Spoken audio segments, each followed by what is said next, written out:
अब देखो, मसल्स के अंदर होते हैं मायोफिब्रिल। कल ये बात हमने कर ली थी कि मसल के अंदर बेसिकली जो है वो क्या, ये मसल का सेल है, मसल के सेल के अंदर क्या है, ये मायोफिब्रिल है। मिसाल के तौर पे ये क्या है, ये है मायोफिब्रिल।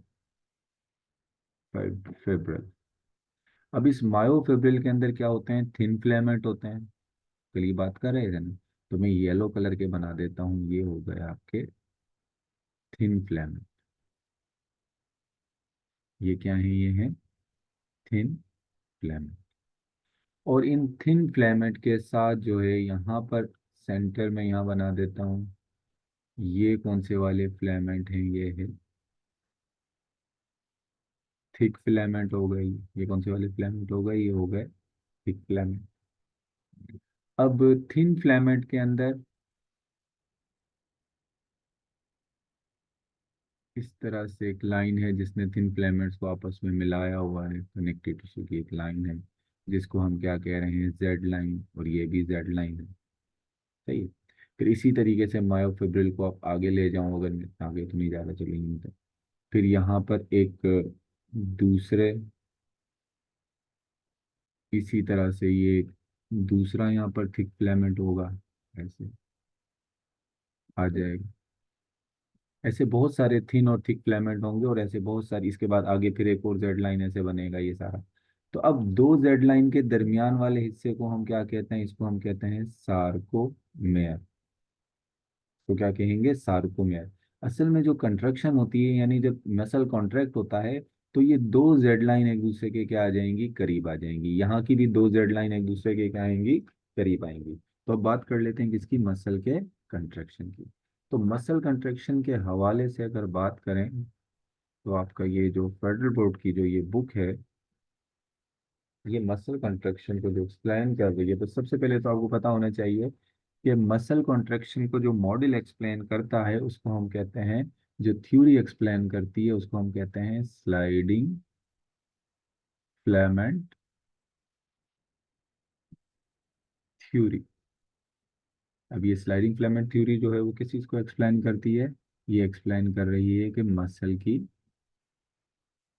कंट्रक्शन, कि मसल की कंट्रक्शन किस तरह से होती है। अच्छा, ये थ्योरी किसने दी थी, तो ये थ्योरी पुट फॉरवर्ड बाय, दो साइंटिस्ट ने दी थी। एक जो है वो था एच हुक्सले एंड जे हैंसन। और कब दी थी ये थ्योरी, इन 1954, 1954 में जो है वो ये थ्योरी दी थी। अब ये मॉडल क्या कहता है कि जब मसल कंट्रैक्ट होते हैं, तो ये मॉडल कहता है अकॉर्डिंग टू दिस मॉडल, ये मॉडल कहता है व्हेन मसल कॉन्ट्रैक्ट, यानी जब मसल हमारे क्या होते हैं, कॉन्ट्रैक्ट होते हैं, जब हमारे मसल कॉन्ट्रैक्ट होते हैं, thin filament slide past the thick filament, यानी थिन फिलामेंट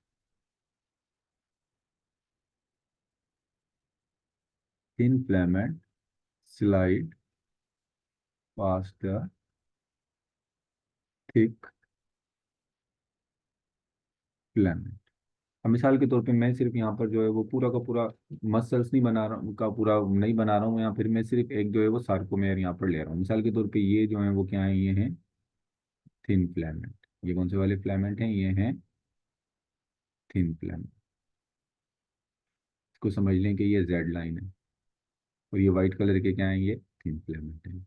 और यहाँ सेंटर में हम क्या बना देते हैं, ये बना देते हैं ये थिक फिलामेंट। अभी क्या होगा, क्या है, जब मसल कंट्रैक्ट होगा, तो ये थिक फिलामेंट के जो यहाँ पर हेड होंगे, थिक फिलामेंट के ऊपर ये जो हेड हैं, ये अटैच हो जाएंगे किसके साथ, थिन फिलामेंट के साथ। और ये थिन फिलामेंट ऐसे स्लाइड करके किसके ऊपर आ जाएंगे, ये स्लाइड करके ऊपर आ जाएंगे किसके, इस तरह से स्लाइड ओवर करेंगे किसके ऊपर, थिक फिलामेंट के ऊपर। यानी थिन फिलामेंट ने जो है वो स्लाइड ओवर किया किसके ऊपर, थिक फिलामेंट के ऊपर। यानी ये जो क्रॉस ब्रिज है, ये थिन फिलामेंट को खींच कर कहाँ लेकर आ गए, अपने ऊपर की तरफ। तो कहता है जब मसल कंट्रैक्ट होता है, तो थिन फिलामेंट जो है वो किस पर स्लाइड कर रहे हैं, किसके ऊपर स्लाइड कर रहे हैं? मिसाल के तौर पे ये थिन फिलामेंट है और ये व्हाइट कलर का थिन फिलामेंट है, और ये जो ब्लू कलर का शो कर रहा हूँ ये थिक फिलामेंट है। इसने स्लाइड करके इसके ऊपर ओवरलैप करके ऊपर ये किसके ऊपर आ गया? ये आ गया थिक फिलामेंट के ऊपर, यहाँ पर आ गया। इसके अलावा क्या होता है, अब जब इनकी जो है वो क्या होगी, कॉन्ट्रैक्शन होगी, तो उसमें जो है वो बेंडिंग पैटर्न में क्या फर्क आएगा? तो इसके बेंडिंग पैटर्न में फर्क आएगा कि आई बैंड शॉर्टन। सबसे पहले क्या होगा, आई बैंड जो है वो क्या हो जाएगा? शॉर्टन हो जाएगा। अब आप इधर देख लो, इस वाली जगह को हम कह रहे थे आई बैंड, या जहाँ पर सिर्फ थिन फिलामेंट होते हैं इस जगह को हम क्या कहते हैं? ये एक आई बैंड है, ये एक आई बैंड है। अब देखो जब ये मसल कॉन्ट्रैक्ट हुआ है, तो आप देखो आई बैंड का जो साइज है वो क्या हो गया? कम हो गया। यहाँ पर आई बैंड का साइज ज्यादा है, लेकिन यहाँ पर आई बैंड क्या हो गया? यहाँ शॉर्ट हो गया। देखो जब ये मसल कॉन्ट्रैक्ट हुआ है तो आई बैंड क्या हो गया? शॉर्ट हो गया। तो आई बैंड जब मसल कॉन्ट्रैक्ट होता है तो क्या हो जाता है? शॉर्ट हो जाता है। और दूसरी चीज क्या होती है इसी दौरान? Distance between two Z line, distance between two Z line या जेड डिस्क कह लें, वो क्या हो जाएगा? रिड्यूस हो जाएगा। अब आप यहाँ पर देख लें, ये जेड लाइन है ना, यहाँ पर ये एक जेड लाइन है और ये दूसरी जेड लाइन है। अभी देखें जब एक मसल रिलैक्स है, अभी इस वक्त मसल क्या है? ये रिलैक्स है। तो आप देखें इसके अंदर जो है वो जेड लाइन के दरमियान में डिस्टेंस कितना ज़्यादा है। लेकिन जब ये कॉन्ट्रैक्ट हुआ तो ये डिस्टेंस क्या हो गया? ये देखो जो डॉट्स बना रहा हूँ ये क्या हो गया? रिड्यूस हो गया। यहाँ पर डिस्टेंस देखो, जेड लाइन के दरमियान में क्या हो गया है? रिड्यूस हो गया। तो मतलब जब मसल कॉन्ट्रैक्ट होता है तो जेड लाइन के दरमियान में डिस्टेंस क्या हो जाता है? रिड्यूस जो है वो हो जाता है। इसके अलावा कहता है कि एज जोन जो है वो डिसअपेयर हो जाता है। हम्म। तो जो एज जोन होगा, इसको और मैं करीब ले आता हूँ, ये बीच वाले एरिया को कह रहे थे एज जोन। अब यहाँ पर देखें तो एज जोन जो है वो क्या हो गया? डिसअपेयर हो गया। एज जोन क्या हो गया? ये डिसअपेयर हो गया। जबकि ये जो एज जोन डिसअपेयर हो गया, लेकिन एक बात आप ये देखो, a band closer, a band closer together but do not change in length। देखो जो ए बैंड है वो एक दूसरे के करीब तो आ गए। देखो ये एक ए बैंड था और ये साइड ए बैंड था, तो ये दोनों एक दूसरे के क्या आ गए? यहाँ करीब आ गए। एक दूसरे के क्या आ गया? ये ए बैंड यहाँ से लेके यहाँ तक ये ए बैंड है, यहाँ से लेके यहाँ तक क्या है? ये ए बैंड है। अब ये ए बैंड एक दूसरे के क्या आ गए? करीब आ गए। लेकिन अगर हम देखें कि ए बैंड की लेंथ में कोई फर्क नहीं पड़ा, यानी अगर यहाँ पर ए बैंड इतना था, मिसाल के तौर पे अगर ए बैंड की लेंथ यहाँ पर इतनी थी, तो यहाँ पर भी ए बैंड की लेंथ कितनी होगी? इतनी ही होगी। सिर्फ ये होगा कि ये दोनों एक दूसरे के क्या आ गए? करीब आ गए। एक दूसरे के करीब आकर इन्होंने एज जोन को क्या कर दिया? डिसअपेयर कर दिया। तो ए बैंड की लेंथ में कोई फर्क नहीं आएगा। रामेन आप याद रखिएगा कि लास्ट टाइम जब ये आपके पेपर में ये क्वेश्चन आया था, शॉर्ट में आया था, लॉन्ग क्वेश्चन में आया था, लेकिन मसल कंट्रैक्शन के बारे में जब बात की थी, तो उसमें जो एग्जामिनर था आपसे ये पूछ रहा था कि जब मसल कॉन्ट्रैक्ट होगा तो उसमें क्या ये सारी चेंजेस आएंगी? मतलब जो एक मायोफिब्रिल होता है उसके अंदर बेंडिंग पैटर्न में क्या क्या चेंजिंग आती हैं। तो आपने ये सारे पॉइंट जो हैं वो क्या थे, उसको उसमें आंसर में आपने लिखने थे। तो ये सारे तमाम पॉइंट्स आपको क्या होने चाहिए? याद होने चाहिए। अच्छा, अब ये तो हमने बात कर ली कि मसल जब क्या होता है? कॉन्ट्रैक्ट होता है। अगर हम इना रिलैक्स देखें, मसल अगर क्या है? इना रिलैक्स मसल, यानी जब एक मसल क्या होता है? रिलैक्स होता है, यानी जब कॉन्ट्रैक्ट नहीं होता। जैसे यहाँ पर मैं बात कर रहा हूँ तो ये ऊपर वाला मसल क्या है? ये रिलैक्स है। ऊपर की तरफ मसल जो है वो क्या है? रिलैक्स है। तो कहता है जब एक मसल रिलैक्स होता है, the the thin and thick filament, the thin and thick filament overlap only at the end of a band। मिसाल के तौर पे मैं एक दफा फिर यहाँ बना देता हूँ, ये देखें आप इधर, ये येलो से मैं शो कर रहा हूँ, ये थिन फिलामेंट, और यहाँ पर फिर मैं जो है वो ब्लू से क्या शो कर रहा हूँ, ये थिक फिलामेंट शो कर रहा हूँ। तो मतलब कहने का ये है, अभी मसल क्या है, ये रिलैक्स है। तो थिन और थिक फिलामेंट, जो थिन फिलामेंट है वो थिक फिलामेंट पे ओवरलैप कर रहे हैं ओनली एट द एंड। यानी ये देखें आप अगर, तो यहाँ पर थिन फिलामेंट और थिन फिलामेंट थिक फिलामेंट के सिर्फ एंड के ऊपर ओवरलैप कर रहे हैं। किसके ऊपर ओवरलैप कर रहे हैं, सिर्फ एंड के ऊपर ओवरलैप कर रहे हैं। लेकिन जब मसल कॉन्ट्रैक्ट हो जाता है, मिसाल के तौर पे अगर ये मसल्स को मैं, इस मसल को जो है वो मैं ऐसे पूरा कॉन्ट्रैक्ट होता हुआ बना दूं, तो यहाँ पर देखें तो सिर्फ एंड पर ओवरलैप नहीं कर रहे thin filament. Thin filament completely overlap कर लिया है किसके ऊपर, थिक फिलामेंट के ऊपर। इसमें क्रॉस ब्रिजेस बनेंगे, सब कुछ वो बाद में देखेंगे, पहले अभी क्या कर लिया इसने, कंप्लीटली जो है वो क्या कर लिया है, ओवरलैप कर लिया। लेकिन अगर आप देखो जब रिलैक्स होता है तो सिर्फ कौन सी चीजें ओवरलैप कर रही होती हैं, सिर्फ एंड जो है वो ओवरलैप कर रही होती है। यहाँ तक कोई चीज समझ नहीं हो तो समझो, फिर हम आगे चल रहे हैं। यहाँ तक कोई चीज़ समझ नहीं आई है तो मुझसे पूछो, फिर हमने आगे चलना है, कंट्रोल ऑफ मसल कंट्रैक्शन की तरफ चलना है। आ गई समझ? चलो चलो। आपकी बुक में भी ये थोड़ा इजी करके सिंपल सा दे दिया है, लेकिन इसमें थोड़ा और भी पॉइंट्स थे, लेकिन चलें जितना बुक बुक में आप उतना ही करें।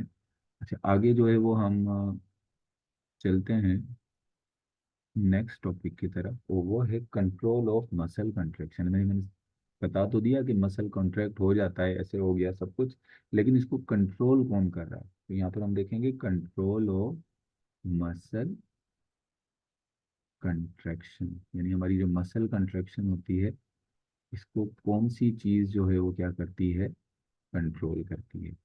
तो मसल कंट्रैक्शन जो कंट्रोल होती है, इसमें तीन चीजें मेन इंपॉर्टेंट हैं जो इसको कंट्रोल कर रही होती है। एक नर्व इम्पल्स, एक इसमें क्या है चीज इन्वॉल्व होती है, नर्व इम्पल्स याद रखिएगा।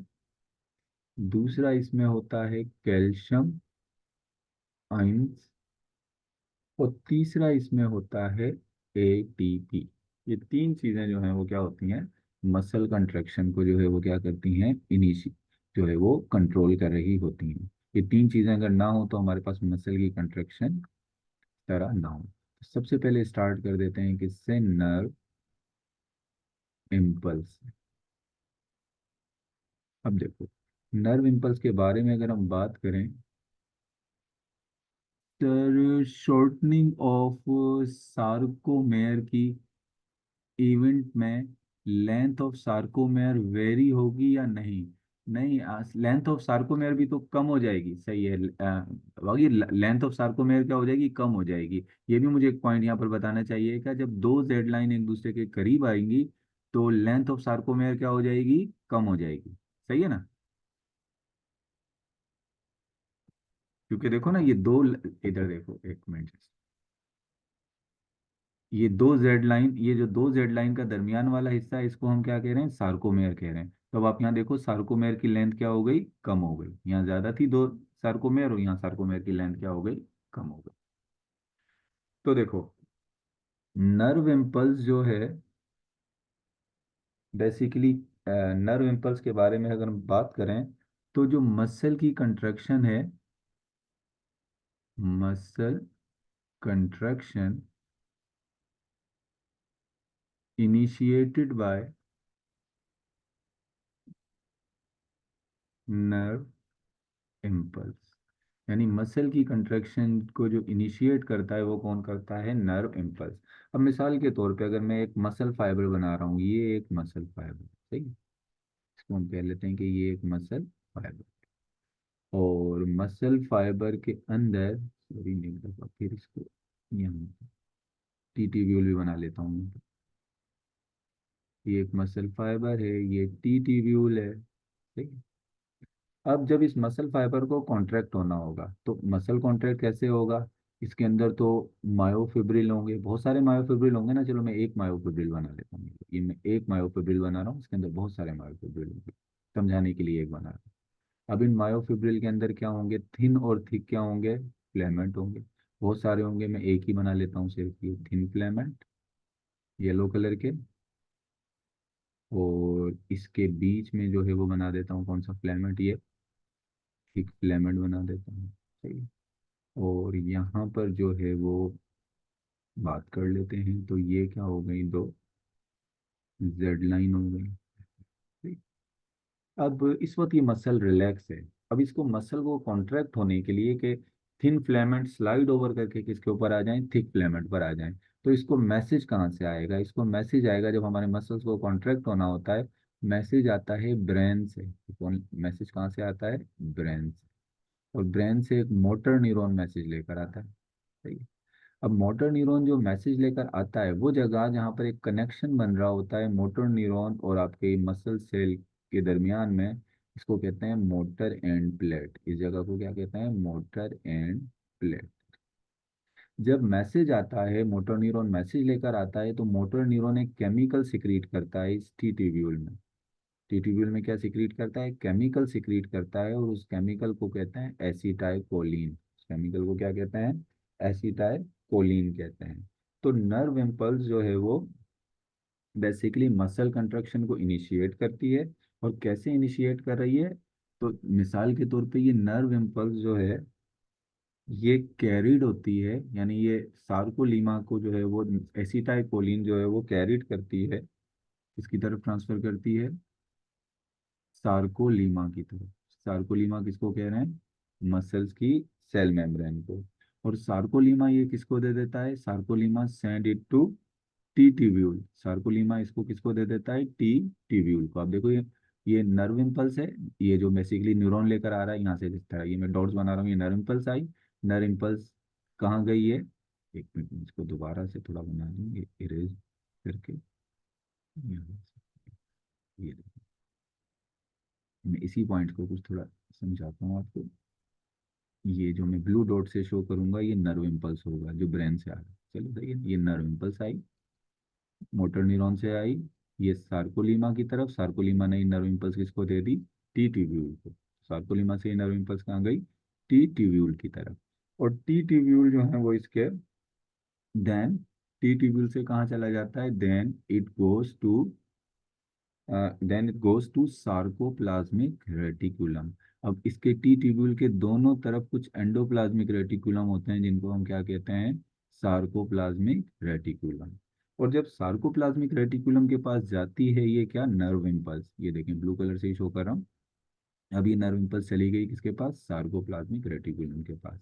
जैसे ही सार्कोप्लाज्मिक रेटिकुलम के पास ये नर्व इम्पल्स जाएगी, तो ये सार्कोप्लाज्मिक रेटिकुलम जो है उनके कौन से गेट ओपन हो जाएंगे, कैल्शियम गेट। कैल्शियम गेट क्या हो जाएंगे, ओपन हो जाएंगे। कैल्शियम गेट्स ओपन हो जाएंगे, और ये क्या रिलीज करेगा, ये रिलीज करेगा कैल्शियम आयन।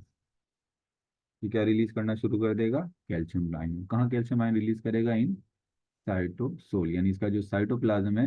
अब यहाँ क्या रिलीज कर देगा, सार्कोप्लाज्मिक रेटिकुलम, यहाँ पर कैल्शियम आयन क्या हो जाएंगे, रिलीज होना शुरू हो जाएंगे। तो यानी पहली जो चीज थी, जो मसल कंट्रक्शन को जो है वो इनिशिएट करा रही थी, जो स्टार्ट करा रही थी, तो वो क्या थी, वो थी बेसिकली जो है वो, इसके बारे में मैंने आपको बताया, नर्व इम्पल्स। तो अभी मैं आपको इसको थोड़ा सा ये नर्व इम्पल्स का जो है वो इस तरह से मैं आपको थोड़ा समझा देता हूँ, एक मिनट।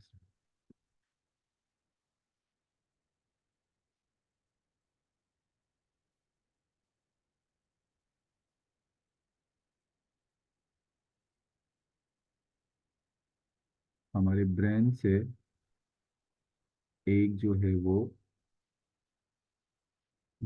नर्व इम्पल्स आई। किसके जरिए नर्व इम्पल्स आई, मोटर न्यूरॉन के जरिए। नर्व इम्पल्स किसको गई, सार्कोलीमा को। सार्कोलीमा ने किसको दिया, टी ट्यूब्यूल को। टी ट्यूब्यूल से ये चली गई किसके पास, सार्कोप्लाज्मिक रेटिकुलम के पास, और वहां से क्या रिलीज हो, कैल्शियम गेट ओपन हुआ और कैल्शियम रिलीज। ये तो काम हो गया किसका, नर्व इम्पल्स ने जो काम करना था अपना कर लिया। अब काम शुरू किसका होगा, अब काम शुरू होगा किसका, कैल्शियम का। तो दूसरी जो चीज नर्व जो है कंट्रोल करता है कंट्रक्शन को, वो क्या है, वो है कैल्शियम। तो हम किसकी बात करेंगे, कैल्शियम आइंस की बात करेंगे कि ये कैल्शियम आइन क्या काम करता है मसल की कंट्रक्शन में। नर्व इम्पल्स का काम आपको समझ में आ गया। अब आप बात कर लो किसकी, कैल्शियम आयन की बात जो है वो कर लेते हैं। तो देखो कैल्शियम आयन की जब मैं बात करूंगा तो इसके लिए मुझे बनाना पड़ेगा यहाँ पर दोबारा जो है वो थिन फिलामेंट। ये देखो मैं इधर दोबारा बनाऊंगा ये थिन फिलामेंट ऐसे, यानी ये थिन फिलामेंट। और आपको पता है इस थिन फिलामेंट में तीन तरह के प्रोटीन मौजूद होते हैं जो हमने पहले बात की थी। एक होता है एक्टिन, एक होता है ट्रोपोमायोसिन। ये नीचे मैं इसको रेड कलर का बना रहा हूँ, ये ट्रोपोमायोसिन है। जैसे फॉर एग्जांपल नीचे रेड कलर का जो बना रहा हूँ ये क्या है, ट्रोपोमायोसिन है। ये भी एक्टिन है। और यहाँ पर जो मैं ब्लू कलर से शो कर रहा हूँ ये समझ लें क्या है, ये है ट्रोपोनिन। तीन तरह के ट्रोपोनिन होते हैं, अभी मैं एक ही तरह का ट्रोपोनिन यहाँ से फिलहाल बताऊँ। इसी तरह सेम यही अरेंजमेंट जो है वो यहाँ नीचे की तरफ कर लेते हैं, नीचे की साइड भी यही कर लेते हैं कि यहाँ पर भी जो है वो थिन फिलामेंट के अंदर क्या है, ये रेड कलर का ट्रोपोमायोसिन है, सही है। और यहाँ एक्टिन है। तीन तरह के थिन फिलामेंट में तीन तरह के प्रोटीन होते हैं, ये एक्टिन हो गया। और इसके साथ जो है यहाँ पर हम लगा लेते हैं क्या, ट्रोपोनिन लगा लेते हैं, सही। अब ये हमारे पास है क्या, थिक फिलामेंट जिसको हम कह रहे हैं मायोसिन। और ये मायोसिन के हेड हैं, ये मायोसिन के हेड हैं। और इन हेड ने किसके साथ बाइंड होना है, इन्होंने बाइंड होना है थिन फिलामेंट के साथ। लेकिन थिन फिलामेंट के साथ इन्होंने बाइंड जो होने वाला है, इसका जो एरिया है, जिस जगह पर इसने थिन फिलामेंट के साथ बाइंड होना है, इसके जो बाइंडिंग साइड हैं वो थिन फिलामेंट में या एक्टिन वाली साइड पे लगे हुए हैं। बाइंडिंग साइड जो एक्टिन है इस साइड पर क्या लगे हुए हैं, इसके जो है वो बाइंडिंग साइट। बाइंडिंग साइट मतलब किसके, इसके बाइंडिंग साइट हैं ये, जिस जो थिक फिलामेंट के जो हेड हैं इसको बाइंड करने के लिए इसके बाइंडिंग साइट कहाँ लगे हुए हैं, सॉरी यहाँ पर इसके बाइंडिंग साइट जो है वो यहाँ लगे हैं, पर नहीं लगे होंगे, यहाँ लगे हैं। अब इसके जो मायोसिन ने जो एक्टिन के साथ बाइंड होना है, इसके बाइंडिंग साइट को जो है वो किसने छुपाया हुआ है, इसके बाइंडिंग साइट को छुपाया हुआ है किसने, ट्रोपो मायोसिन ने जो है वो छुपाया हुआ है। समझे में आई ये बात कि ये जो पिंक पिंक कलर के नजर आ रहे हैं इसके बाइंडिंग साइड, उसको छुपाया हुआ है ट्रोपोमायोसिन ने। जब तक ट्रोपोमायोसिन यहाँ से नहीं हटेगा, जब तक ट्रोपोमायोसिन यहाँ से नहीं हटेगा, ये थिक फिलामेंट और थिक फिलामेंट के जो ये हेड हैं ये इस थिन फिलामेंट के साथ बाइंड नहीं होंगे। इसको सबसे पहले हटाना है ट्रोपोमायोसिन को यहाँ से। और इस ट्रोपोमायोसिन को यहाँ से हटाने का जो काम करेगा वो बेसिकली कौन करेगा, वो करेगा कैल्शियम। तो कैल्शियम आयन क्या करता है, तो कैल्शियम आयन जो रिलीज होता है, ये कैल्शियम आयन क्या होता है, बाइंड होता है, बाइंड विद ट्रोपोनिन मॉलिक्यूल। इससे बाइंड हो जाता है troponin molecule.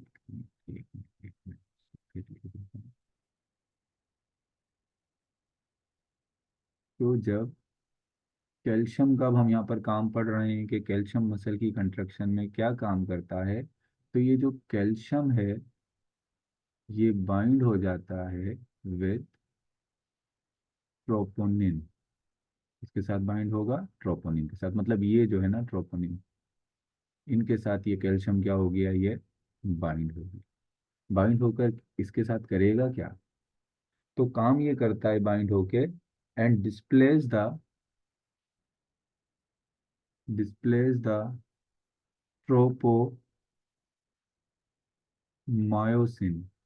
displace the tropomyosin and expose binding site and expose binding site for myosin head।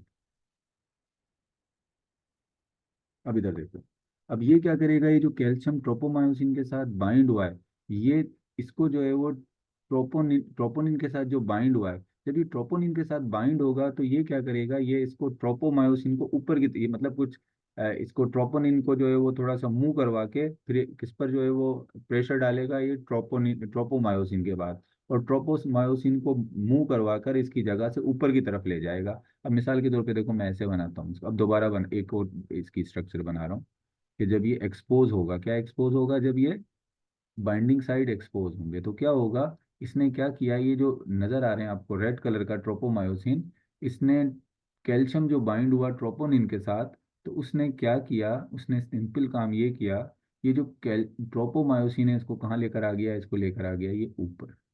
ये देखो ट्रोपोमायोसिन को कहाँ पर लेकर आ गया, ये इसको डिस्प्लेस कर दिया अपनी जगह से, जो है वो क्या, इसकी चेंज कर दी। तो अब जिसकी जगह जब चेंज करी, तो उसकी जगह चेंज करने से क्या हुआ कि ये जो आपका ये थिक फिलामेंट के जो ये बाइंडिंग हेड थे,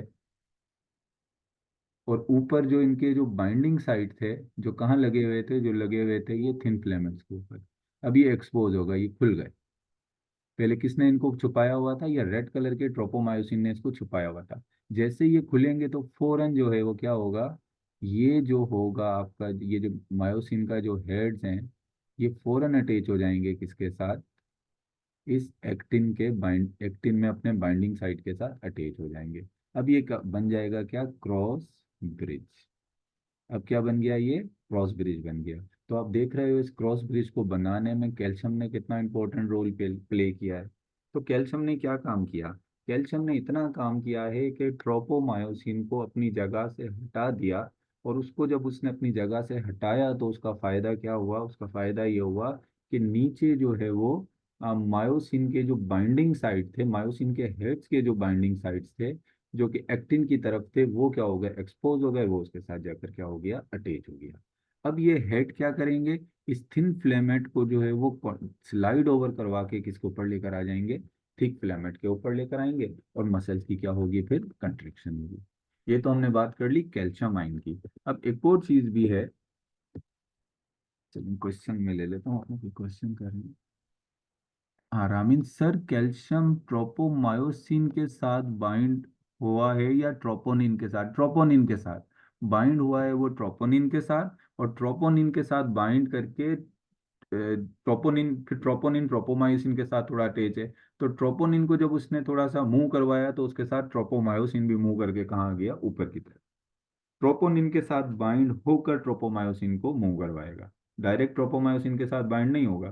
समझ आ रही है मेरी बात, ट्रोपोनिन के साथ जो है वो बाइंड होकर ट्रोपोमायोसिन को क्या कराएगा, मूव करवाएगा। अच्छा, अब आखिर में देख लेते हैं एटीपी क्या काम करता है।